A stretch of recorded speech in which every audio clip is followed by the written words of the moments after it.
I would like to welcome you to today's webinar, the Outsourcing Accelerator, OI's Outsourcing RFP Builder Software Demo and Discussion. My name is Arlene Itori, and I'm a webinar coordinator for the Outsourcing Institute, and it is our pleasure to be the co-host of today's event with Sylvan Advisory and Restructuring. I'll be working in the background to help answer any technical or general questions that you may have. We encourage you at any time during the presentation to submit your questions to today's speakers. To do this, click on the questions box, type your question in the space provided, and click on the submit button. Today's webinar is being recorded. You will be receiving a follow-up email in approximately 2 days, which will include a link with today's recorded webinar. The webinar recording and a copy of the presentation will also be available at outsourcing.com. So without further ado, I will now turn it over to our moderator, Frank Casal, for the formal introduction of today's speaker. Thank you. Great. Thank you, Arlene. And as always, great job, and welcome to everyone. We have a unique discussion and presentation here today. This is actually the first time we've leveraged a webinar to kind of walk through a demo, to basically walk through an actual product offering. And this is indeed our first product offering. At a very high level, in a nutshell, the Outsourcing Institute is partnered with Sylvan 6 to form a joint venture.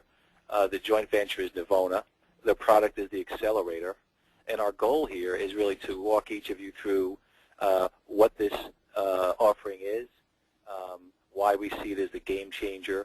We want to share with you some of the history behind it, and that's basically it, and try to squeeze all that into 1 hour. I will be joined by Paul Pinto, who will really be doing most of the navigating here today. Paul's one of the founders of Sylvan Advisory and Restructuring, and Paul and I have been kind of glued at the hip for the past year and a half or so, getting us to where we are today with this offering.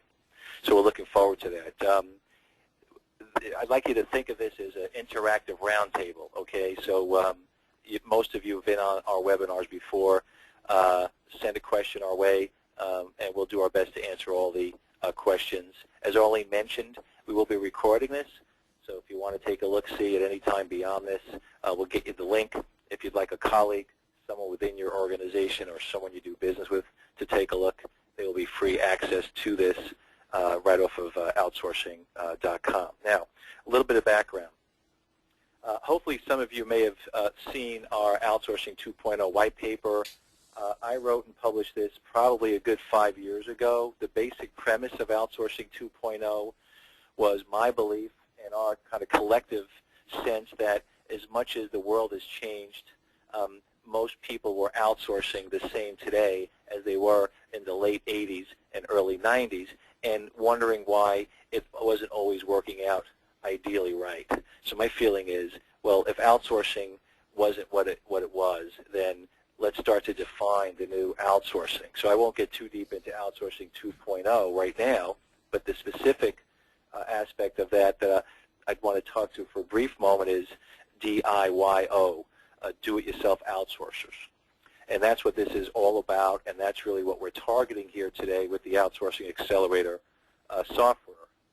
What we have found is that there's a large and growing network of outsourcing buyers that are not looking to really abdicate or delegate their outsourcing transactions, but they're looking for support. They're looking for more enablement. So what you have right there is a bit of a quandary, because if you look at what's been available to date in the marketplace, it's kind of a spectrum. On one end of the spectrum is, hey, here's a white paper or a checklist. On the other end of the spectrum is a consultant or a team of consultants to come in and get things done. What the bulk of the buyers are telling us is they were looking for something in the middle, something to get them where they need to go, but within their budget and while they're still in charge. So the software that we've developed is really targeting this DIYO movement and this target audience, if you will. And that's really basically what I want to say. One more thing, if I can, before we just jump off this slide, is that this is really an initial. This demonstration is we've given one-on-one a couple of dozen times, and I would say in every single case the response has been positive. there has been one surprise for me personally, and that initially my thoughts were that this would be more appealing to mid-market buyers, and lo and behold, there's at least as much interest, if not more interest, amongst Fortune 500 and Global 2000 organizations. So the feedback has been positive, the buzz has been positive. We haven't really even started to market this yet. This is our first attempt at really kind of opening the door a little, letting people take a look under the hood and see what this is. Okay, so the business situation. Now, interestingly enough, it isn't just buyers that are changing their perspectives and how they go about this. The big driver, what we're seeing from the buyer perspective is, although they were leveraging outsourcing with better, faster, cheaper in mind as far as a particular process or department, if you will, lo and behold, it's now better and faster, cheaper outsourcing they're looking for. So we call this the accelerator because in many cases the primary driver is speed. It's not the only benefit. We'll get into that in a moment. We can talk about that throughout the discussion, but speed is critical. I find that we have two buyers that seem interested in the accelerator, and certainly specifically with regard to the RFP builder. No surprise, the first group are people that don't have a bunch of experience doing this before, so this is a great way for them to kind of build their own outsourcing RFP, build a quality RFP, and without having to kind of wing it. But the other group is our experienced outsourcing professionals. In many cases, folks I would refer to as experts, and there's a handful of you on this call right now. And what people in your category are looking for, what they're telling us that you're looking for is speed and some sense of uniformity and standardization. So in an ideal world, all RFPs are kind of built the same way and look the same way, as opposed to the alternative. From a seller perspective, no surprise, the sales cycle, the cost of sales has always been a killer in this business. So a faster RFP process, a faster procurement process, a high-speed buyer is probably the greatest thing since sliced bread. So no complaints, full support from the service provider population. A question that I'm asked about once a week with regard to the consultants is, hey Frank, are you looking to put the consultants out of business? And the answer is absolutely not. In fact, the prime target buyer or user for the accelerator is someone that in most cases the consultants would pass on, because there's no budget there for consultants. In addition to that, what we're finding is that more and more organizations are looking to leverage something like the accelerator and still have a consultant there as a coach, or maybe play a more strategic role or a more targeted role. And Paul could talk to more of that as well. So we're friends with all the advisory players. We ourselves are not in the advisory business. And what we see ourselves doing here is really addressing a market that's not addressed.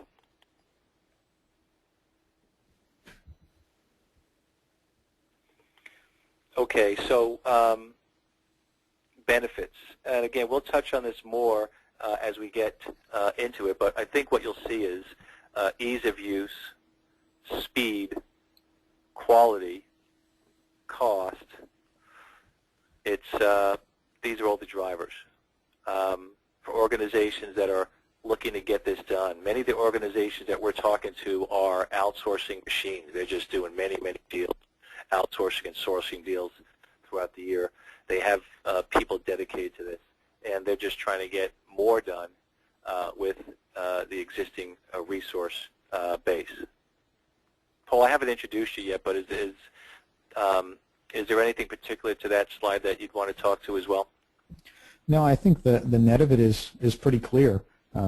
By using an outsourcing accelerator, one could get it done faster, better, and at less cost than could get done normally with using old forms and templates, or even cut and pasting from someone's personal knowledge base. And you'll see that as we go through the demo. And you've done a great job here, Paul, really quantifying it, right? So this isn't just kind of marketing speak, if you will. Yeah, this is based on actual results from the first round of clients that we've had using the Accelerator. Okay, so I think I'm done, Paul. I'll pass the baton to you. Great. Thank you, Frank. So let me go into just a bit more background about what you're going to see in the Accelerator. The Accelerator adopts the viewpoint that there's a buyer, a seller, and then within the seller's environment there are evaluators and negotiators as well. So it's very much role-based. I'm going to take you through a number of screenshots as opposed to doing an actual demonstration of the software product, which can be prone to bandwidth issues and some latency. We're going to show you the screenshots, and I'll walk you through the functionality on the screen. Certainly, if you're interested in seeing a live demo tailored to your needs, we're happy to provide those on even a one-to-one kind of basis. With regard to the Accelerator, we built this starting in 2009 using an advisory group made up of 12 different companies. We have now implemented this at 3 clients and have taken it full life cycle. So the tool is actually very well road tested. It is entirely SaaS-based, true SaaS, so it supports multi-tenancy as well. From the perspective of what the Accelerator is and what it isn't, if you look at the entire outsourcing life cycle, from the development of a business case, through sourcing, through the RFP process, through the transition once an engagement is closed and finalized, onto running steady state, and then program governance and optimization, and project management and optimization. The blue area on your screen, the external sourcing, is really what the Accelerator covers. So the Accelerator has over 1,300 RFI, RFP requirements in it. So it's very content rich, and you'll see that in the demo. It walks you through the ability to select which requirements are germane to your environment, and then allows you to select the providers you want to respond. Once you get the responses back, again, all electronically, you can then evaluate those responses electronically and produce the base set of agreements which can serve as the basis for the negotiations, and then actually produce the final contractual documents. So I do want to make it clear, the Accelerator does not walk you through the development of a business case. It does not walk you through determining whether you should insource or outsource. It does provide you with everything associated with the vendor selection and RFP process, all the way through producing a contractual agreement. And then it does not provide you with any governance tools around managing SLAs. It does set up all the SLAs, but it doesn't provide you with the tools for managing the SLAs. So I do want to manage the scope appropriately as we go into the demonstration.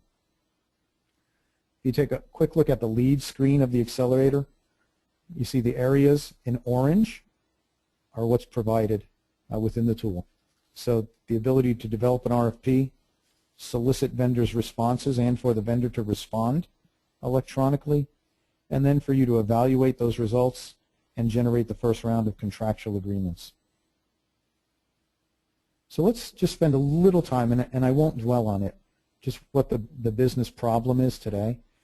If you look at today's current RFP process, and my guess is most of the folks on the phone have been through an RFI or RFP. One, a lot of times, and this we've got from the provider side, is they get RFPs that are really RFIs. They're not defined well enough for them to even propose on, and it's very arduous. But if the process is really adhered to, a buyer should develop a business case, develop an RFI, send it out to a long list of vendors, get back those responses, and then learn from those and develop an RFP with a good set of requirements to a short list of vendors. And then get those responses back, figure out the 1 or 2 vendors to go forward with, and then conduct true due diligence, and then select the vendor and negotiate the terms and conditions. Now, this RFP process has been around for a long time. It's very well proven. It happens to take a bit of an investment. There's a lot of time invested in writing the RFI, writing the RFP, selecting and down selecting the vendors, performing due diligence, then going through what's typically a spreadsheet-based evaluation process, and then going through a contract development process, which is typically a cut and paste exercise. A lot of paper is consumed. It does take a dedicated person to administer this process, and the typical process takes 6 months to complete, depending on the size of the RFI or RFP. Now, it is highly proven. It's been used for years. There are many people in procurement and sourcing organizations who have templated deliverables today, templated RFPs that can be reused, and the results are fairly proven, and it does promote competition. So there's nothing wrong with the current RFI RFP process. Right? So one of the questions is, why would you consider upgrading this process? It really comes down to, faster, better, lower cost, safer, reduce the risk, and greener as well. So killing less trees to produce this, massive amount of RFPs.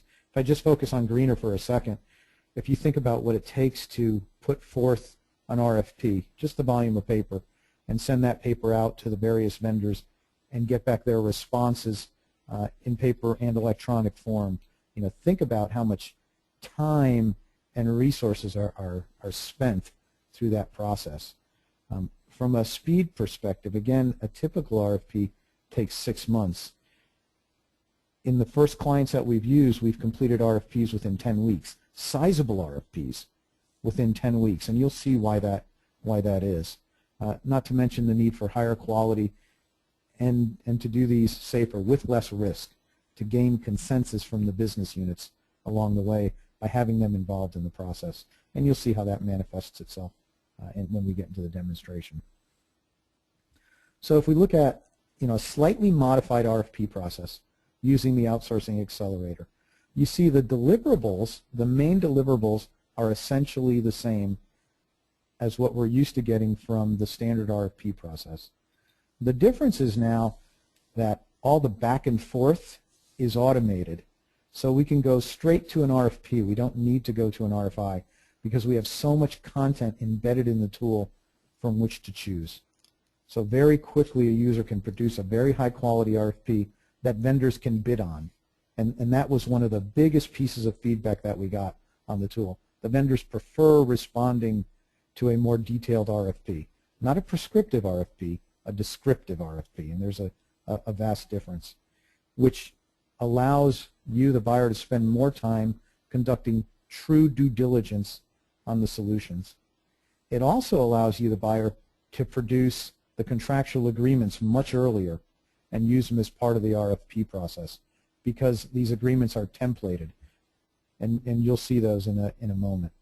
So we've taken what was the typical scenario and we've cut the time down to a third of actual duration, plus the effort has gone down considerably, and we've made better use of the vendors' involvement, so the vendors are actually more interested in responding to a well-worded RFP than they are to most of the RFPs they get.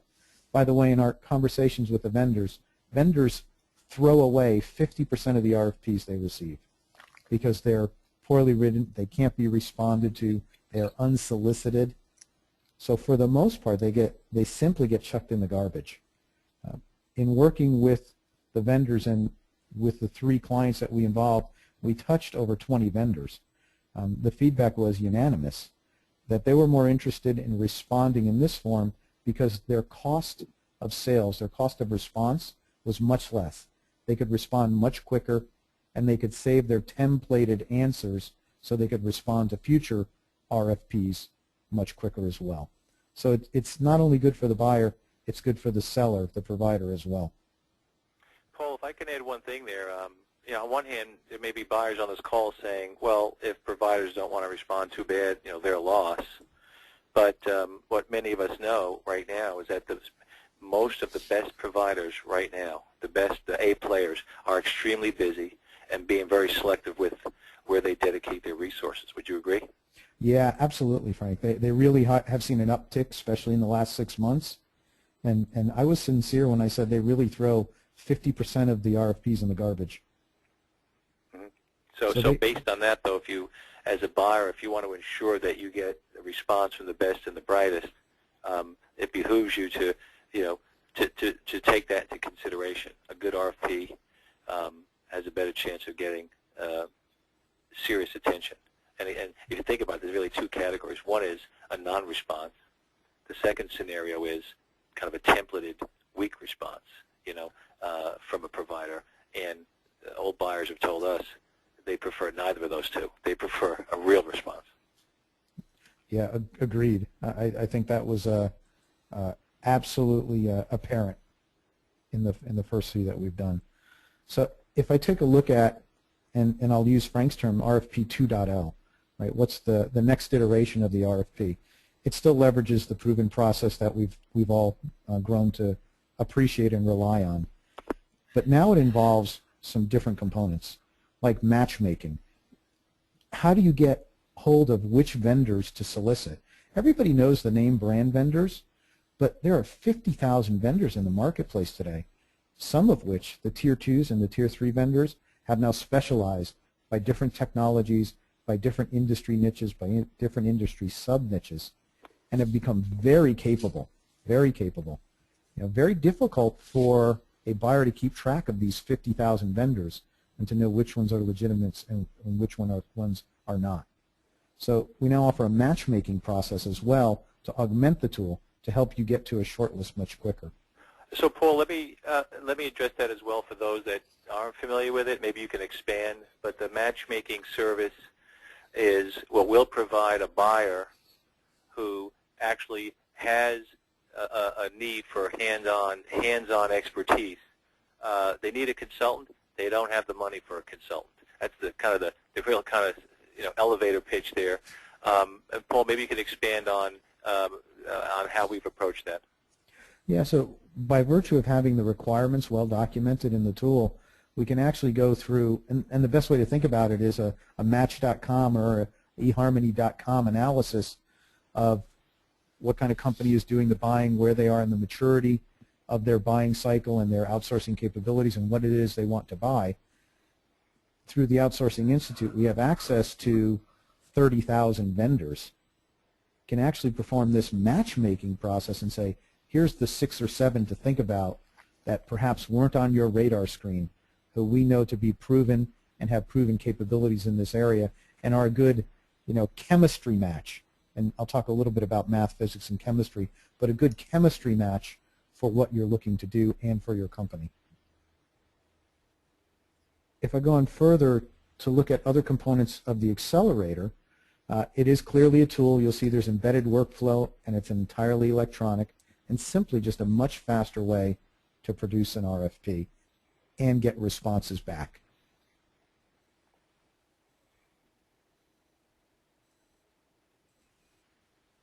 So let's go in and take a look at the Accelerator now. I talked a little bit about it being role-based. So depending who you are, the tool knows who you are if you're a buyer, a seller, or an evaluator, or a negotiator. So a buyer is clearly the person within the organization who assembles the RFI or RFP. The seller are the ones who are solicited to respond, and there's multiple sellers. Obviously, the information is shielded from each seller. Once the responses come back to the buying organization, the buyer anoints a number of evaluators. These evaluators could sit within the line of business. They could sit within procurement. They could sit within the sourcing department. They could sit within IT. You could have as many evaluators as you desire evaluate the seller's responses. So instead of doing that all offline in a spreadsheet that's passed around, you do it entirely online in a collaborative mode. And then come up with the quantitative analysis of who the most qualified vendor is. Now this doesn't supplant the need to do a qualitative analysis. You still have to do due diligence. Right? This is not circumventing that need. But it does hold all those data points in one consistent place. Once the finalist vendors are selected, you can then put forth a negotiator, so a new role, someone who is going to negotiate the contract terms, the master services agreement, the statement of work, and all the associated exhibits.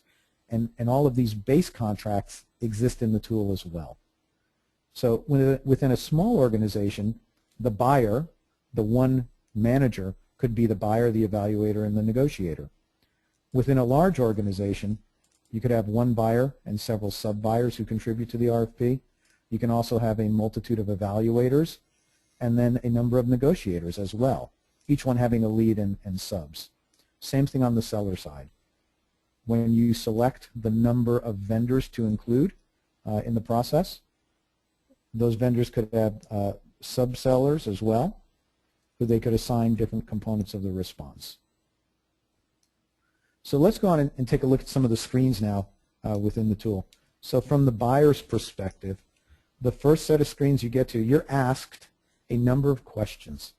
These questions kind of test your maturity level and an understanding of where you are in the process to help determine, are you ready for an RFI or an RFP or something in between.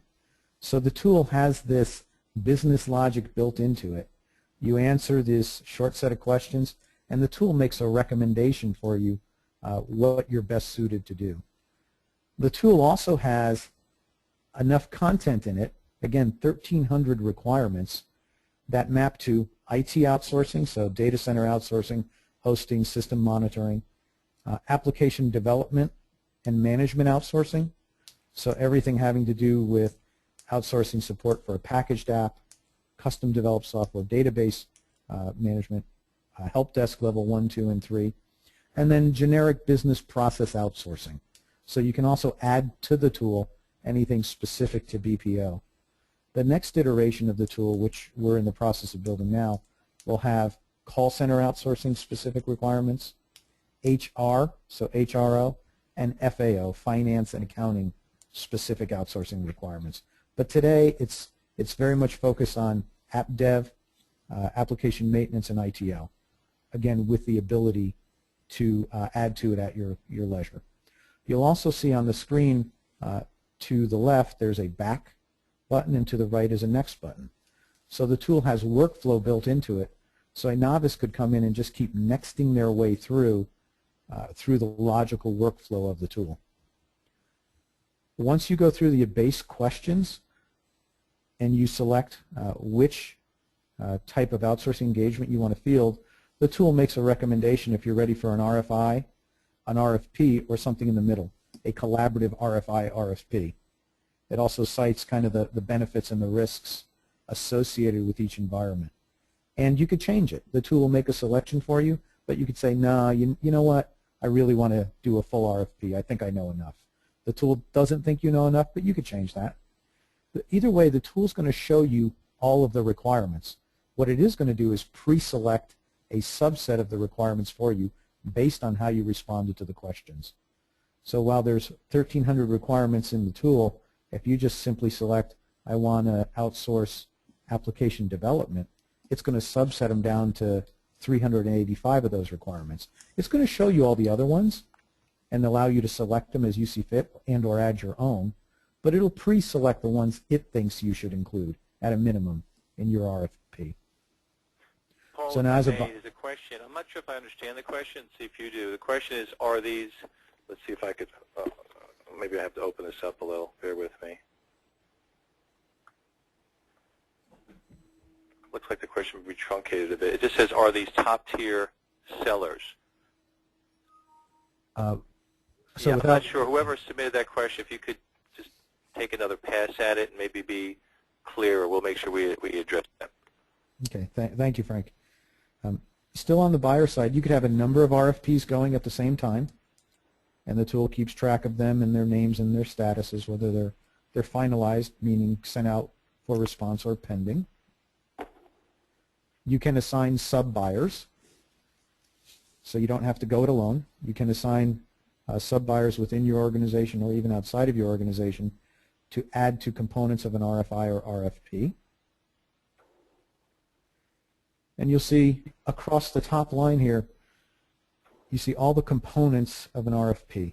So the background, the scope, approach, SLAs, staffing, pricing, and references.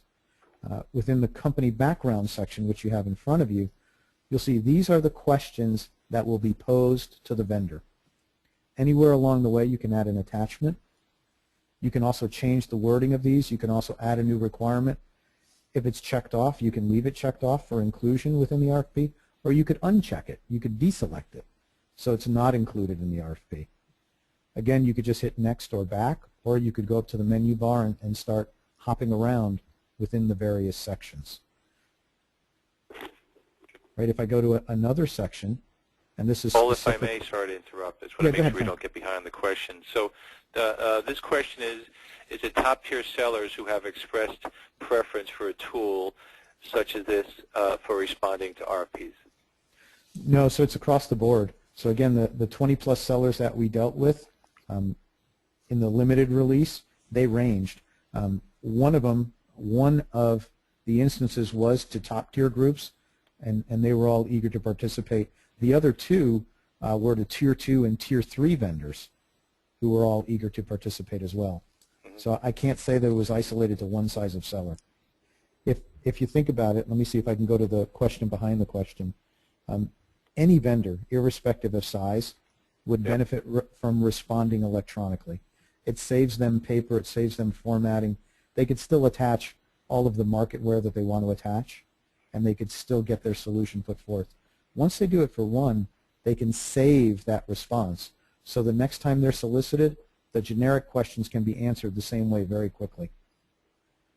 So it shortens the sales cycle for any size seller. So if I go back to the demo, and Frank, just jump in if there's another question, please. The scope of services. So if you take a look, and this is help desk specific. So here's a set of requirements for help desk services, and this is support services. So you see we're asking identify the help desk infrastructure that will be provided in order to support all help desk activities. So problem tracking, monitoring, reporting, and escalation. Again, you can deselect these. You can add your own. You could type over these and save it. Right? But the tool is giving you the first shot at it based at how you responded to your questions, to what you want to outsource. If we go into a more detailed screen, and this is one of the areas where we found the biggest impact from the buyers. The buyers never had a good grip on what the industry SLAs were, the service level agreements. So we've equipped the tool with scope-specific SLAs. So here's an SLA for a Severity 1 incident. You see response time within 15 minutes with the expected service level 100%, minimum service level 99.99%, measured monthly. Resolution time within 4 hours. So the tool's equipped with SLAs as well, which again was one of the highest impact areas we had seen. The tool also has embedded in the upper right-hand corner an Ask an Expert button. So at any time, wherever you are in the tool, you could hit Ask an Expert, pose your question. You know, I'm lost, I don't understand what's meant by this SLA, and tell the tool how you want a response via email or via telephone. One of the experts back at the Outsourcing Institute will respond to you. It's also got the section for client references. This is generic, the name of the reference company, the line of business, their annual revenues, and so on. Again, you could modify these questions, add your own, add attachments as you see fit.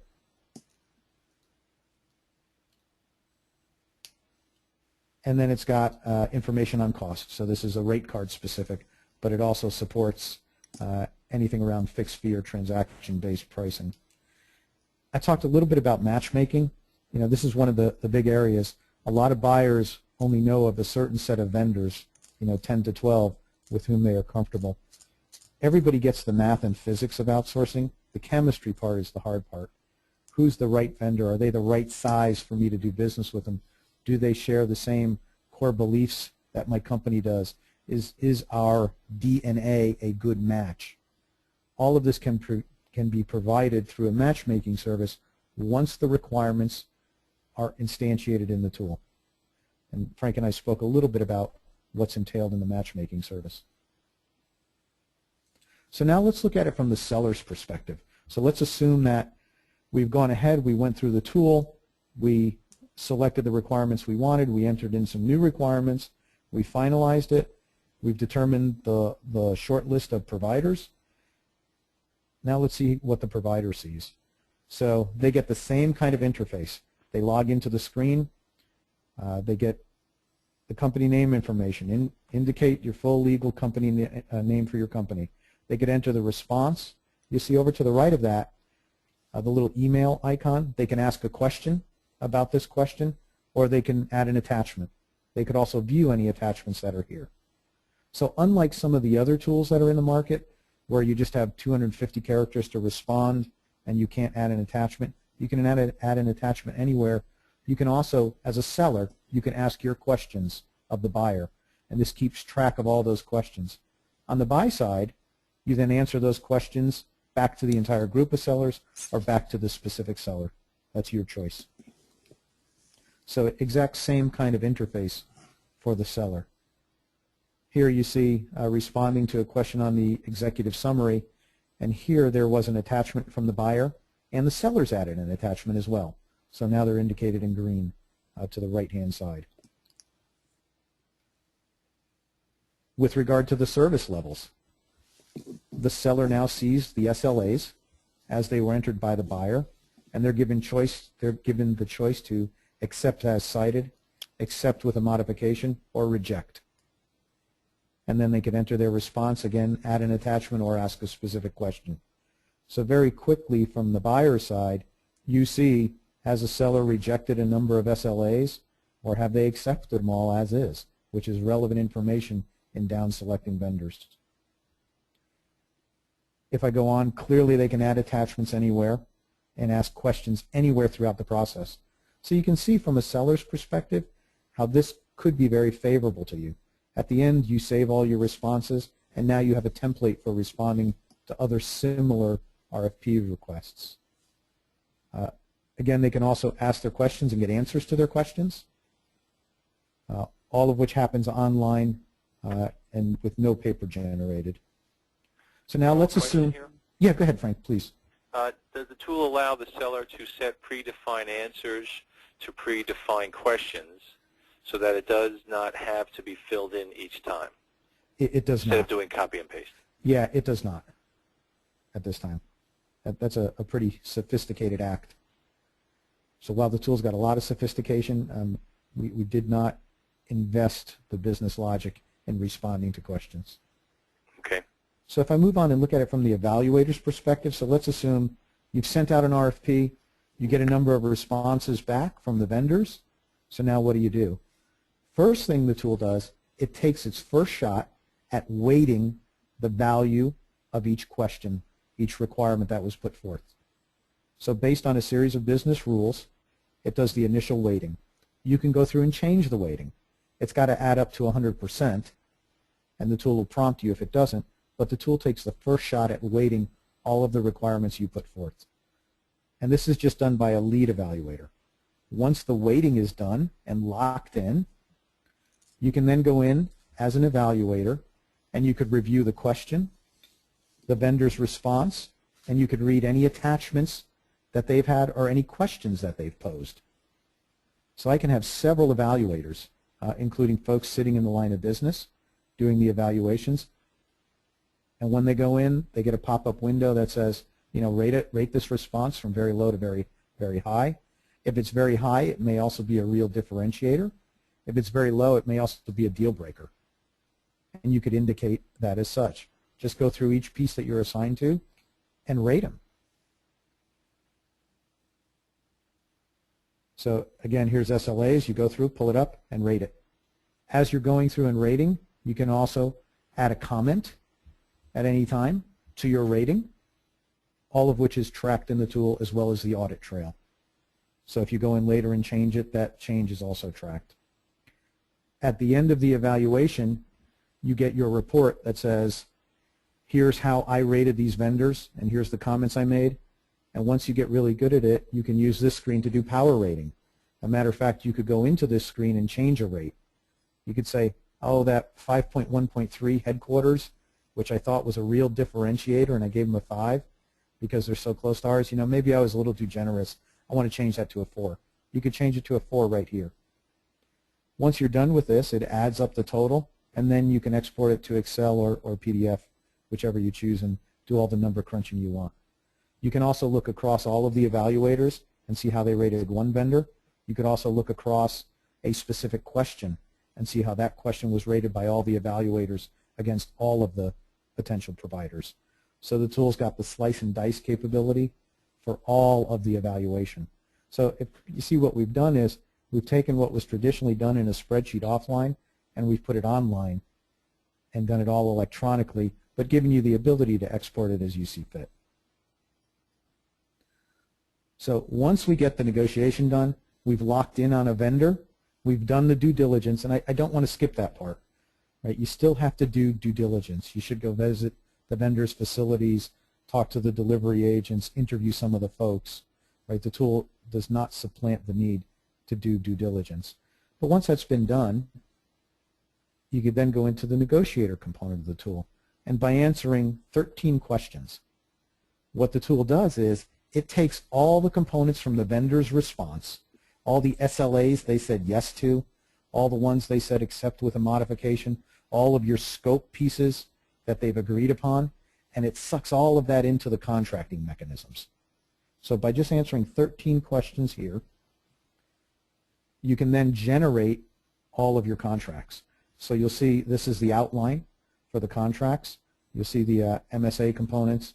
Across the top, you see the top toolbar is changed. So you see the preamble and the services description, protection clauses. You'll also see schedules and exhibits, and they're quite voluminous. So we've developed all of this contracting language with a legal firm, got best-of-breed contracting language. And if you don't like it, you could supplant your own contracting language, and I'll show you how to do that in a second. But the tool comes pre-populated with all of the best-of-breed contracting language in it. If you want to change it, you go right here and change it.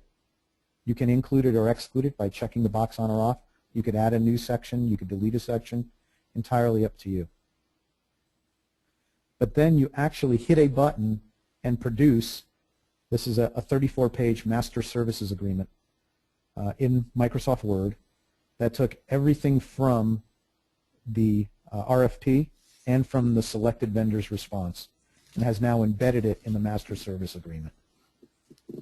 So in a very short period of time, you produce a 34-page standard MSA, followed by all of the associated schedules. So, how do we handle change? How do we handle taxation? How do we handle invoicing? How do we handle risk management? Right, all the data privacy components, the certificates of insurance. So you'll see there's 61 pages of schedules, all of which the germane information got sucked out of the vendor's response and the RFP.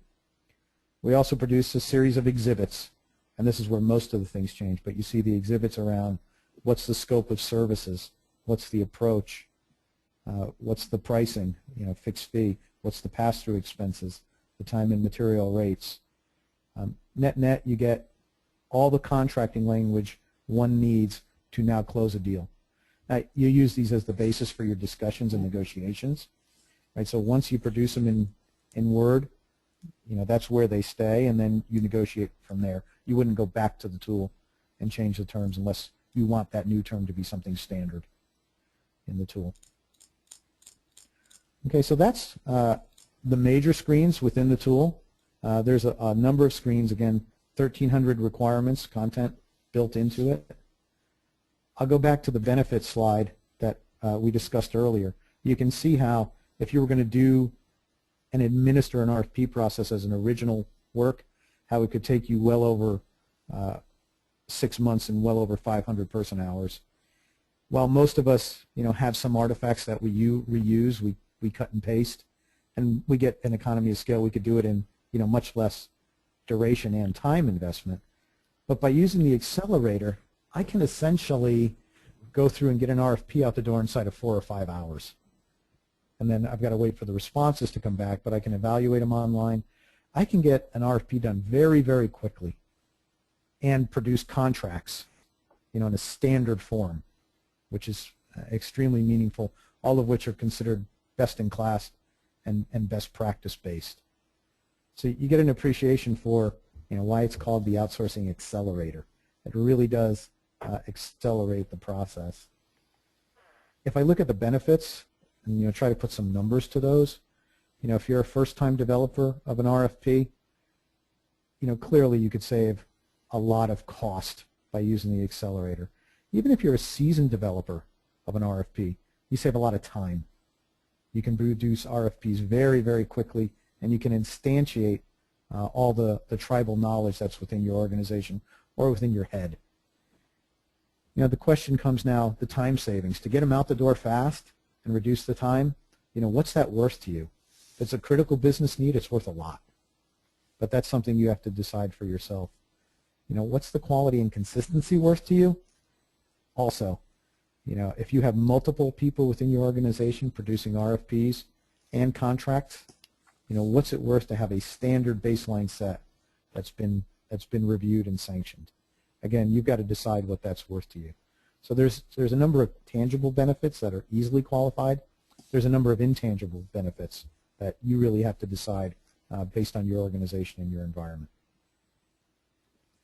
Frank, if I could, I'd like to turn it back over to you. Super, thanks, Paul, and great job for walking us through that, and continued great job as far as architecting this offering. Very exciting.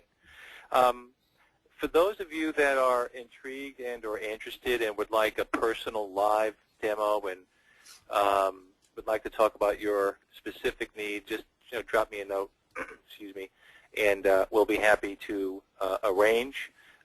We appreciate you taking time and kind of hearing us out on this. Also, any suggestions for future bells and whistles that you think should be on this offering?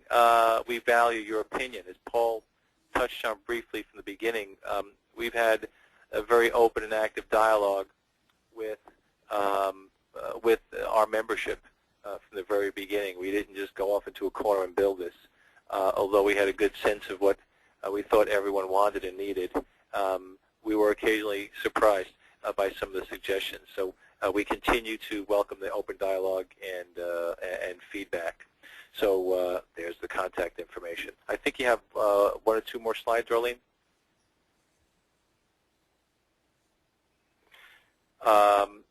This is just a little commercial where half of you know of us, the other half seem to be new to the network.